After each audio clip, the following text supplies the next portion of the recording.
Hello guys, this is Mo Media here. So guys, if you're watching me, please make sure to subscribe to my YouTube channel and don't forget to like this video, right? So I want to tell you guys how the Brics currency is going to make Africa powerful.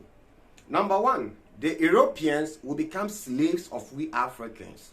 The Europeans have to work hard and exchange their technology, their bulldozers, their cars, everything. They have to work hard and exchange all these things for our resource.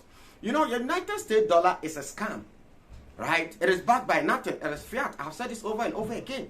United States and the West, they sit in their countries and print papers and come to Africa here and exchange these papers for nothing but our resource. United States dollar is nothing. It's papers. Why should another person sit in his country, print papers, and come to us and exchange these papers for our resource? But with a Brics currency, you cannot exchange papers for resource. With a Brics currency, if you not, for example, if United States needs something from we Africans, they have to come to the continent and exchange their technology, right, for our resource that we can get it at our disposal. So they will work for us, because we have all the resources that they need. The gold, the timber, the bauxite, everything they need is at our disposal. So they have everything they need is at our disposal. So they have to work hard for our resource. Number two is going to reduce corruption. We all know that corruption is one thing that is hindering Africa progress, right? Because of paper cash. For example, if Africa sell our resource, for example, gold, they sell it maybe, let me say, $1 million, right? Maybe America will come to Africa here and buy gold, $1 million. Now, this is what happened. With a $1 million, I'm setting an example. I'm not saying this is the true value of gold, but I'm just setting an example. With a $1 million that our leaders in Africa here will go for, they take that money and share it among themselves without building any infrastructure with this money. But with a Brics currency, if China, if America, if the West, if they need our resource, they must come to the continent. If we need hospital or we need roads, they will come to the continent here and build these infrastructures on the continent, right? Without exchanging money with resource. Doesn't it make sense? Is this not going to help Africa? So we are exchanging. This is another phase we must look at it. So we will exchange our resource for infrastructures, just like the Chinese are doing in some part of Africa. For example, Egypt, Kenya, they are doing this. They are exchanging their resource for infrastructures. And this is going to make African leaders less corrupt, because they have to exchange. The current system makes them corrupt. Now, they don't even buy this resource at the true value, because the West imposed the leaders on us.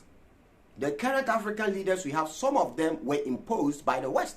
So, for example, gold if, let me say, a bar of gold is worth about $1 billion, the West will buy it, let me say, $600 million, right? And they will share the profit or the rest of the money with the corrupt leaders, right? And with the 600 million that is even coming in, the leaders will share it among themselves again. They will not use it to build infrastructures, because this whole system is designed to make African leaders corrupt. Because the West are capitalists.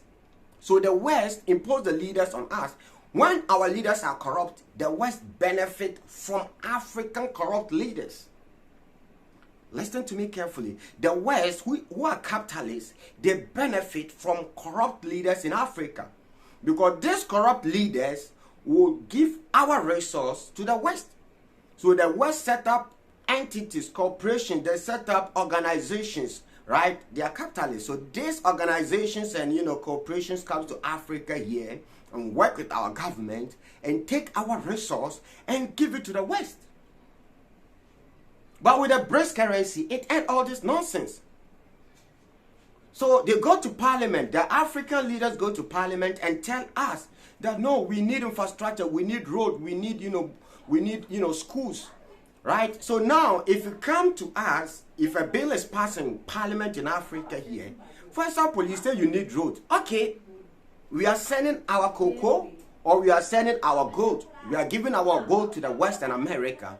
The Western America, they will not give us money physically, but they have to come to the continent and build the infrastructure that our leaders told us in parliament that they needed. So it's simple. It ends corruption, or it reduces corruption. And the system becomes more just. Because the current system we have in the world, there is nothing like justice. Why would another person print papers and exchange his papers for my resource? Africa, let us be wise. It has got nothing to do with the West enslaving Africa. Or the Chinese and Russians, sorry. I mean, some people claim that the Chinese and Russians are bringing the Brics system up to, enslave us. No, not. Russia is also a commodity producing nation.